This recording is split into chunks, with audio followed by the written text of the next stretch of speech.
You remember that in the previous video we said that our goal will be to remove some unwanted features from the grammar, and this is the whole idea, that we remove useless symbol, unit production and epsilon production. So we defined useless symbols and we showed how to remove useless symbol without changing the language, right? So today we will discuss how to remove epsilon production. First we will define what epsilon productions are, so let's get started. Okay, so a production is called unit production if the right hand side is just epsilon. Okay, so that's just the definition of epsilon production. And why do we want to remove epsilon production? For useless symbol it was quite clear, because this sort of production make certain proofs quite complicated, unnecessarily complicated. You have to cover all the cases which are kind of obvious, but you have to break it down into many cases if you have this sort of productions in your grammar. So to simplify those things, we remove this epsilon productions without changing the language. Obviously we cannot change the language, but we will see that that's not exactly correct. So why we can't keep the language exactly same? Because you see, if you have this empty string in your language generated by G, okay, so then consider a derivation tree for this thing. So this is in this language, so there should be a derivation in this grammar. So the derivation tree will have this s at the stop, and it will be the entire tree, and the yield would be epsilon, right? Now how can the yield be epsilon? So just before you reach the leaves, first of all you see that you cannot have any leaf which is not epsilon, right? So all the leaves you have here, so at the very last stage all the leaves are must be epsilon. Okay, because if you have some a here, so that will be part of what you are deriving, so that will not be epsilon anymore. So all these are epsilons, and if these are epsilons, then at the top you have some symbol, so say some a, from which you are having this epsilon. So that means and in each of this case you will have some x, y, something for each of this thing. So you must have some epsilon production, right? So if your language contains epsilon, you cannot get rid of this epsilon production. But what we will show that at least so this G is given, right? So this is L of G. We do not know whether it contains epsilon or not, but if we remove epsilon from this, okay, if this does not contain epsilon, then doing this doesn't change this.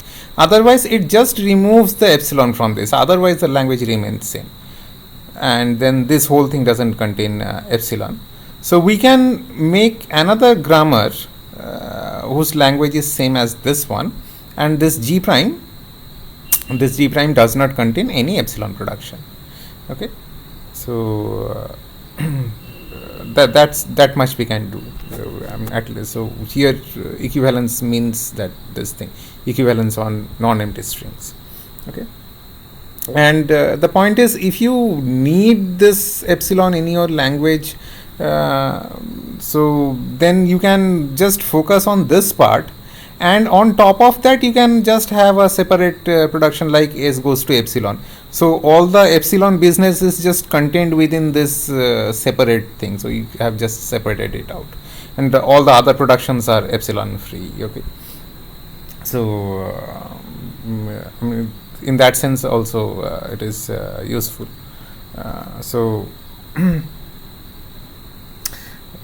Now in order to remove this epsilon production, first we have to define something called a nullable symbol.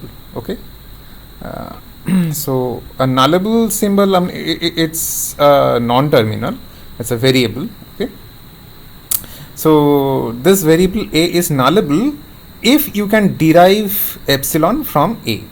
Okay, in whatever step, it need not be this one step process, you can have multiple steps because there is a star here. So then we say that this is nullable.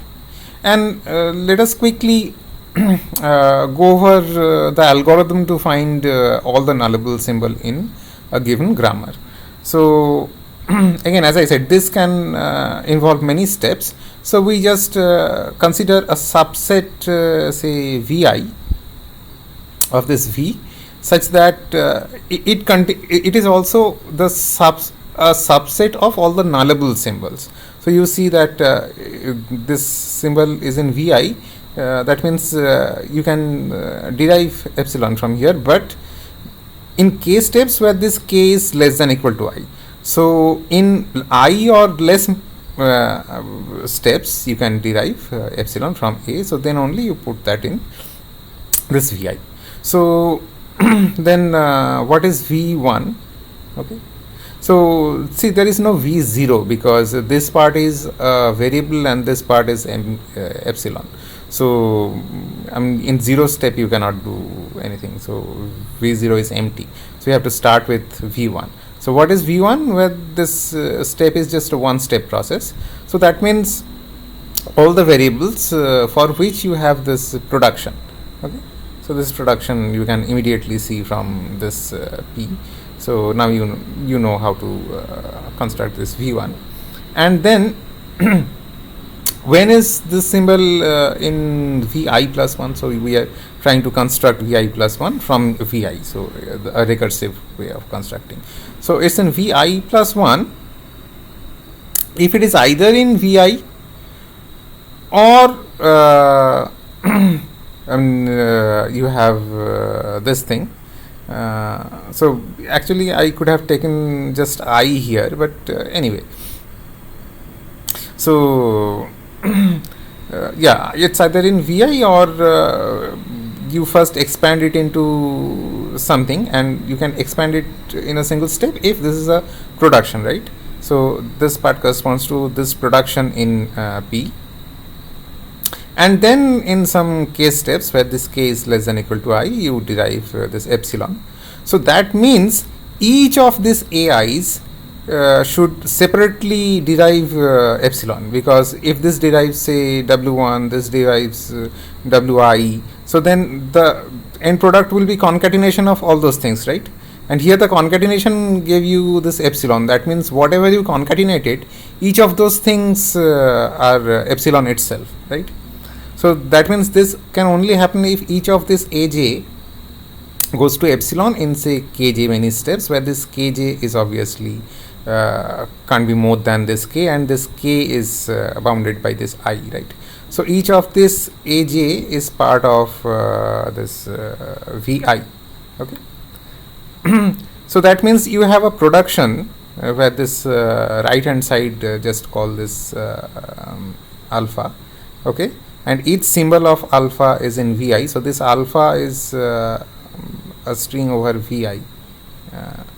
So it's a string over vi star, right?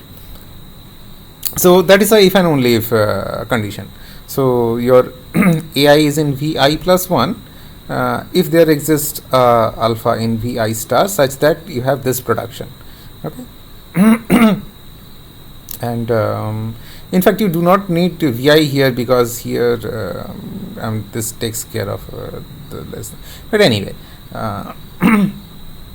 so now if you do this like we argued in case of this reachable symbols and generating symbols in the previous video, you remember we gave this argument that you can have this algorithm, and if you have this thing then you stop.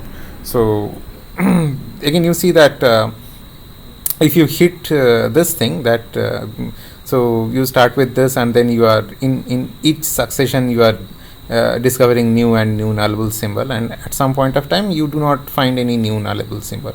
And if that happens, then in any successive steps this thing remains same. But then there exists some n such that this Vn contains all the nullable symbols. Okay, because if a symbol is nullable, it will derive epsilon in within some n steps, and you take the max of that thing for all the symbols. So there is some Vn. So that means if this happens, then this thing is actually equal to Vn.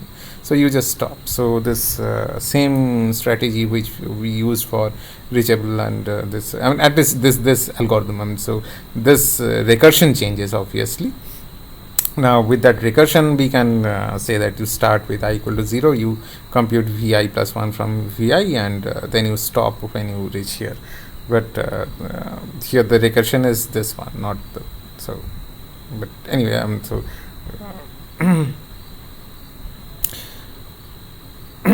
so this is how you find all the nullable symbols. Now that we know about nullable symbol and how to find them, let's just try this out on this very simple example. So here you see that A and B are nullable because you can derive epsilon from A and B in just single step, right? And then as we said that if you have this A production where this right hand side, all the symbols here are coming from this Vi, so this thing is coming from Vi star, so then this is also nullable. So here you see that S, and here this is the alpha, and this A and B are in V1, right? So this S will be in V2, so S is also nullable. So here all the symbols are nullable. Now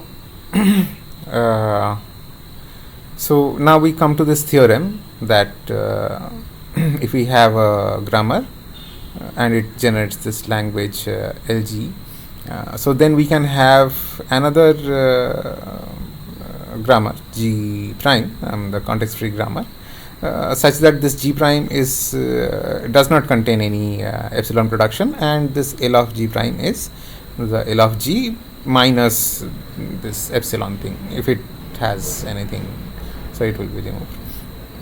So now how do we construct this G prime?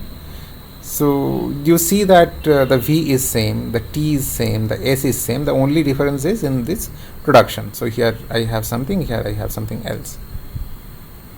Now how do I construct the productions in P prime?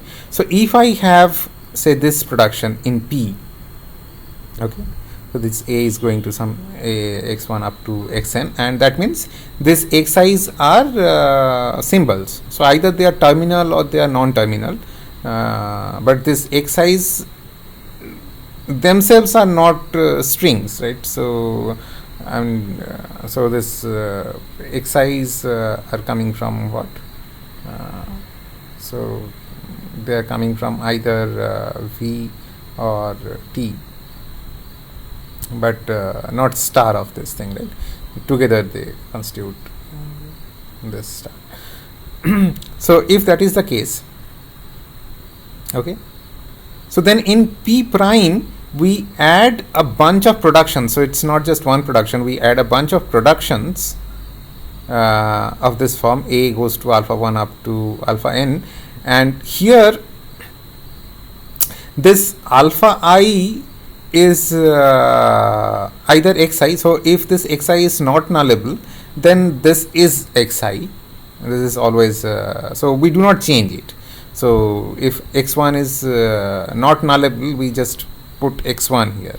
If some xi is not nullable, we just put the xi here in that place.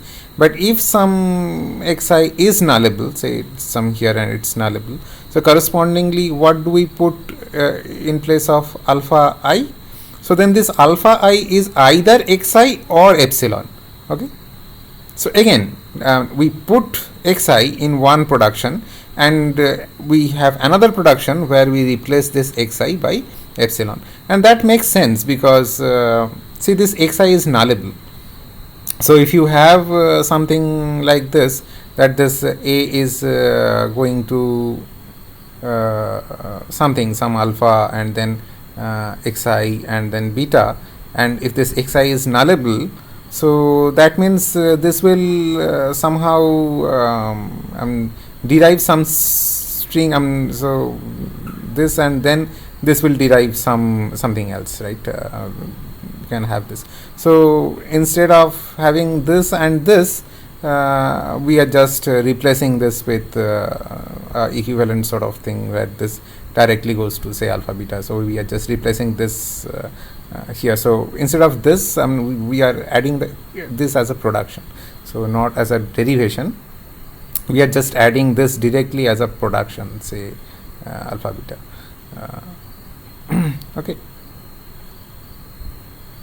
So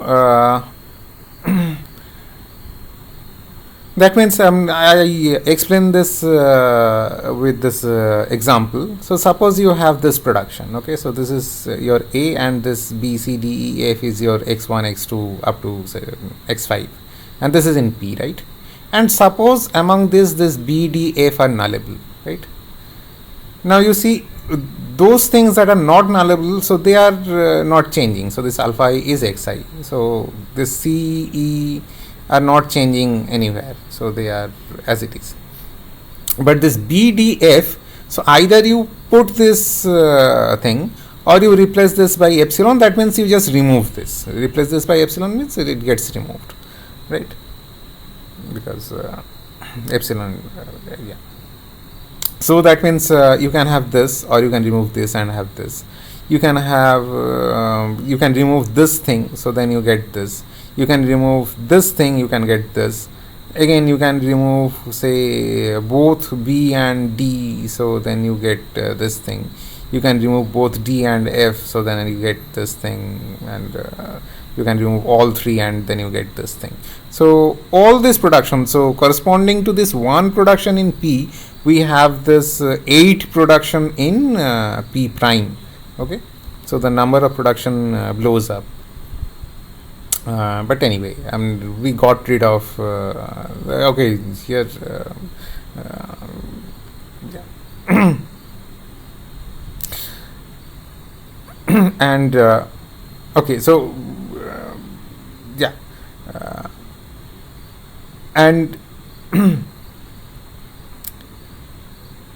there is another condition that suppose all of these xi's are nullable, right? So then what do we do?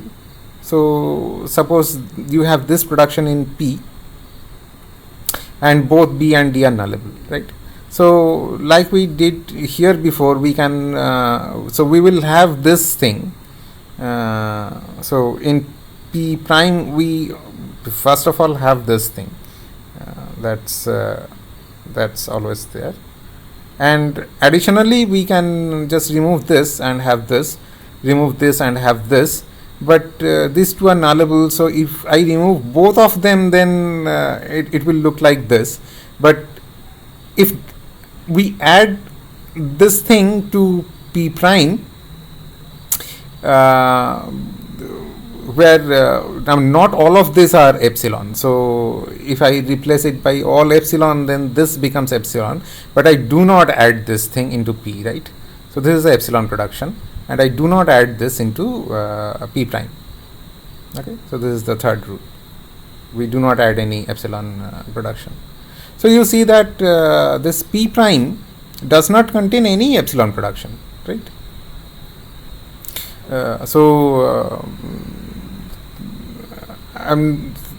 Suppose you have only say A goes to epsilon in P, so then also by this definition, so that means xi's, you have this 0 many xi's, and then also you do not include the epsilon productions of P into P prime.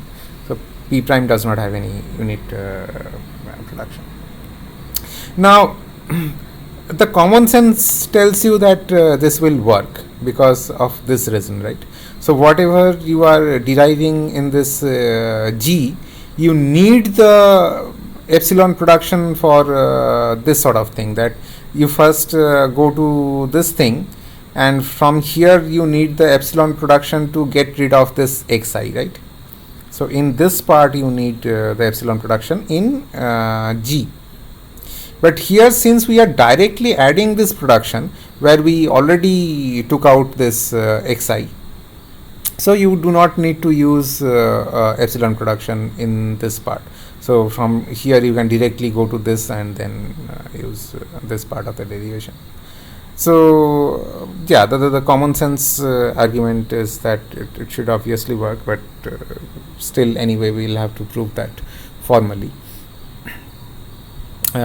So now just to give you an example over a complete grammar, so let's take this grammar, and this is the same grammar that we gave talked about here.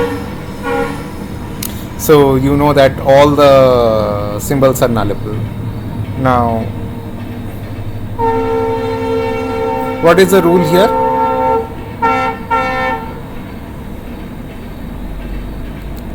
So the rule is you take some production, and if something is nullable, you first of all you have this production in P. So if you have this, you also have this in P prime. On top of that, you remove all the nullable one by one. So if you remove this thing, then you have A goes to just this part, so this is not there. So both of these things are in P prime. So similarly for B, this is the production in P, right? So that means you have this thing here in P prime also, but you also have this thing where you have just removed this P. And for this SAB, so both are nullable, right? So that means again you have this production obviously here, but then you can take out B and just have this thing, take out A and just have this. But as we said before, we cannot take out both of them and include this thing, so we will not include this thing in P prime. So P prime will not have any epsilon production. Okay, so then what do we have? So this P prime then looks like this. So for this part it has this 3 production, for this part it has this 2 production, and for this A it has this 2 productions. Okay. So this is how you convert this thing. And by the way, if you look at this, what is the language here? Can you see? So see, if you look at this A is what? The only A production is this. So A can go to this AA, and this A can go to another AA. So you can have a bunch of A, and this A will be at the trailing part. So what I'm saying is that this A goes to AA, this goes to AAA, this goes to say A cube A. So and finally you have to get rid of this variable, right? So finally you will have to use this thing. So you arrive at some AI, and this I can be 0 also, because you can directly get epsilon. So this I can be 0, and right. So similarly this B can only derive some B to the J, where G can also be 0 but more than 0 also. So this is AB. So what is this thing? So this thing is then just so AI BJ.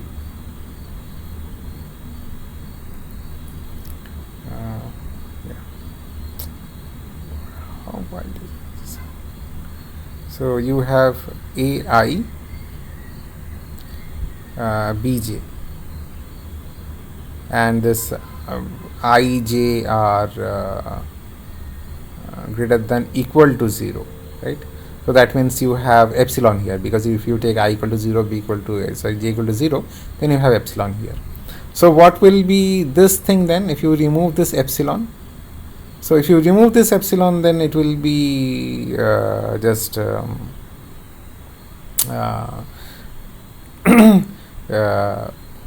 AI BI again, but the length is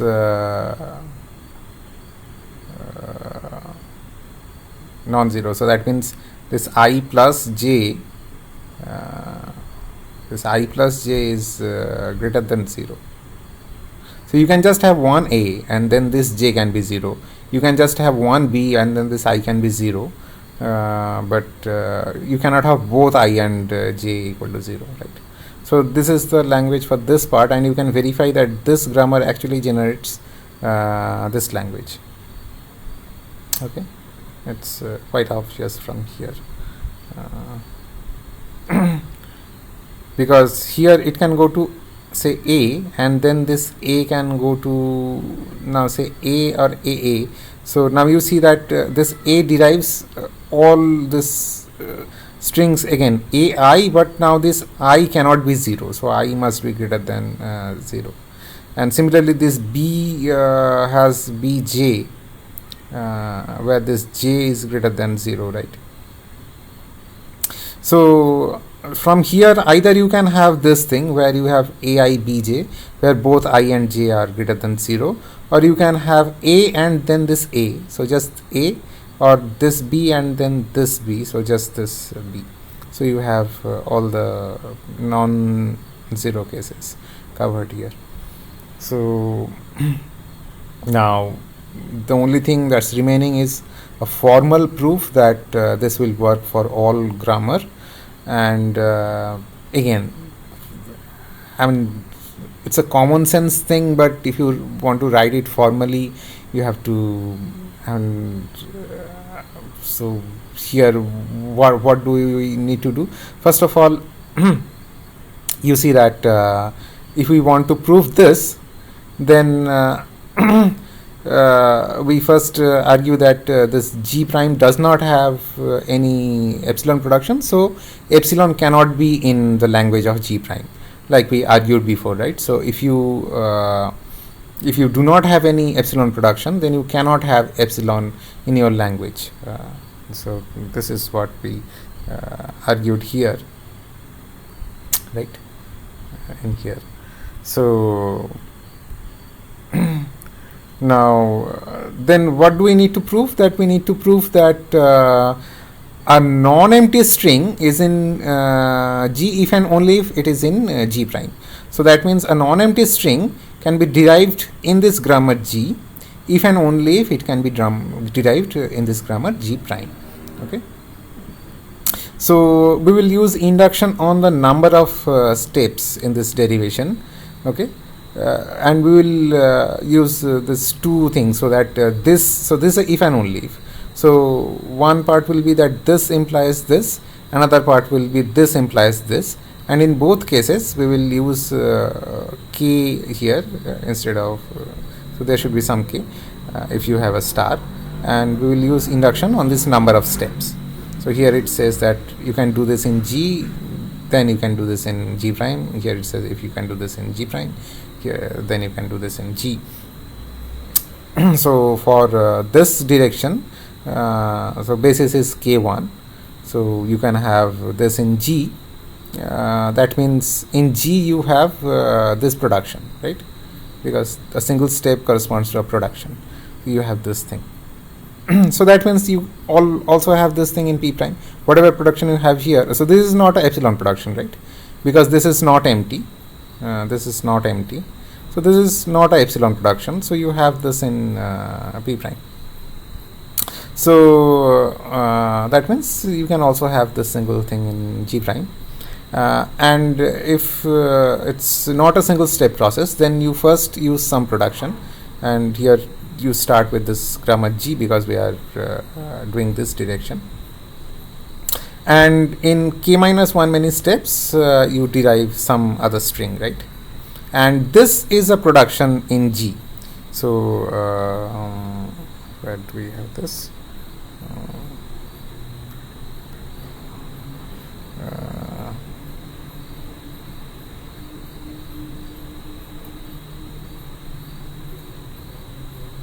Anyway, so this means that this A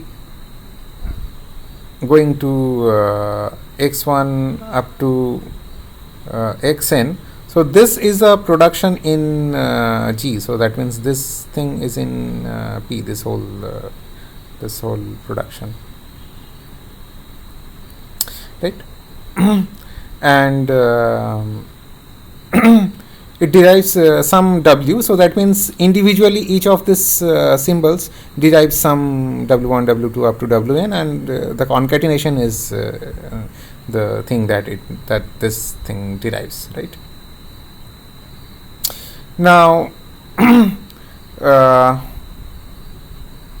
among this, some of them will derive non-empty string, some of them will derive empty string.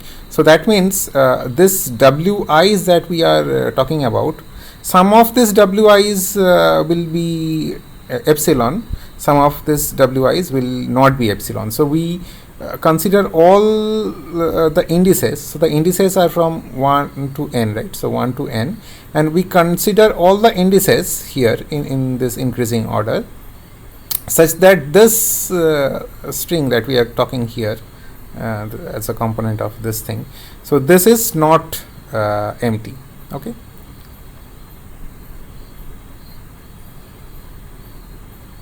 So then if I just take the concatenation of this thing, so that is w, because all the other things are anyway epsilon here. So I have this part from here, and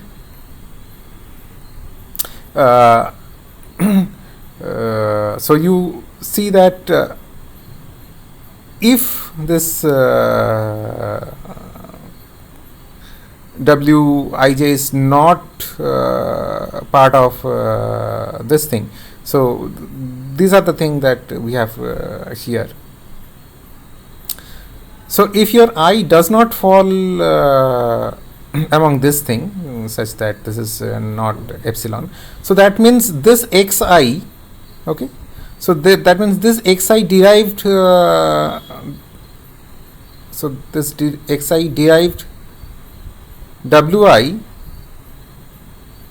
so in some so in the star, so which is equal to epsilon. That means this xi is nullable. So I am not saying that for which this is not epsilon, for those this xij's are not nullable. So I am not claiming that, but I am claiming this, that for which we know that the wi went to this wi is epsilon, for that we are sure that this xi is nullable, right? And if this xi is nullable, we know that in p prime we have a production corresponding to this production. Okay, so this is a production in p, and corresponding to this production we know that we have a production in p prime where we have removed all the nullable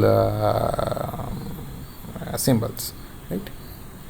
So what is remaining? The remaining thing are this, and not all the nullable symbols. So we know that these are nullable if this I is not part of this. So there is a production where we have removed all this thing, all these xi's, such that this I does not fall into this set. And what is this set? For which this wij is not epsilon in here. So in p prime we will have, so if we remove those things from here, so in p prime we are left with what? Only these things for which this part was not epsilon. So we have this thing in p prime. Okay, whatever this alpha is. So we have this thing in p prime, right? And you see that we can derive the same string here in g prime, because now we can directly use this production. So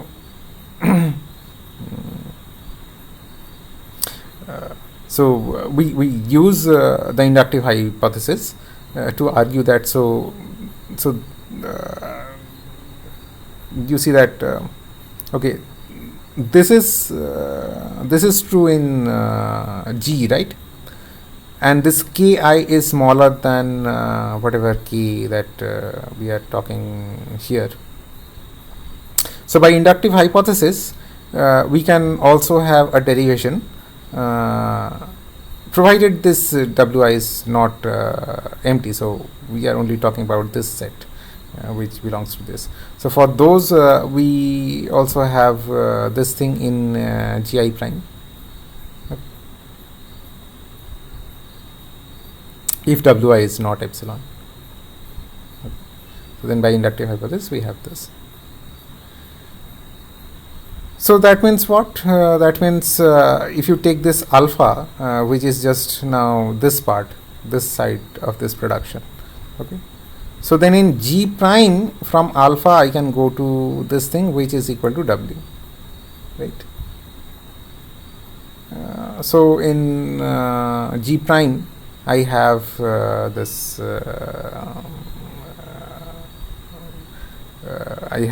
derivation for W. So in G prime from A itself, I can just do this one step thing in G prime, okay, and then in a multi-step process I can go to this thing which is this.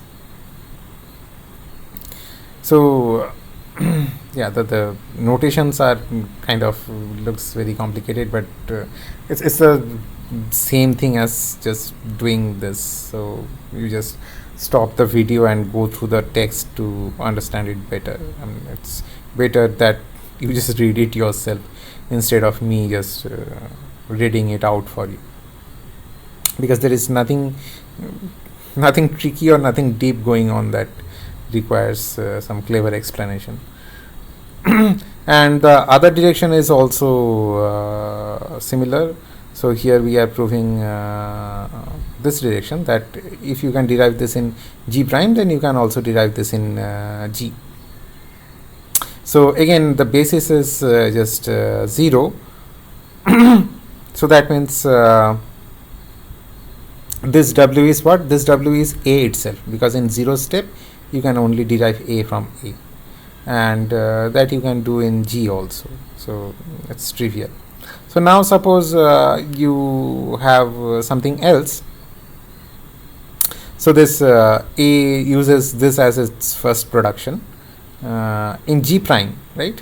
So this is some production in so yeah, so this is a production in P prime, okay. And then you have this thing. So each of this xi1 or xij, so this derives this wij in some kj many steps, where this kj is less than k, because you have in total only k minus 1 many steps.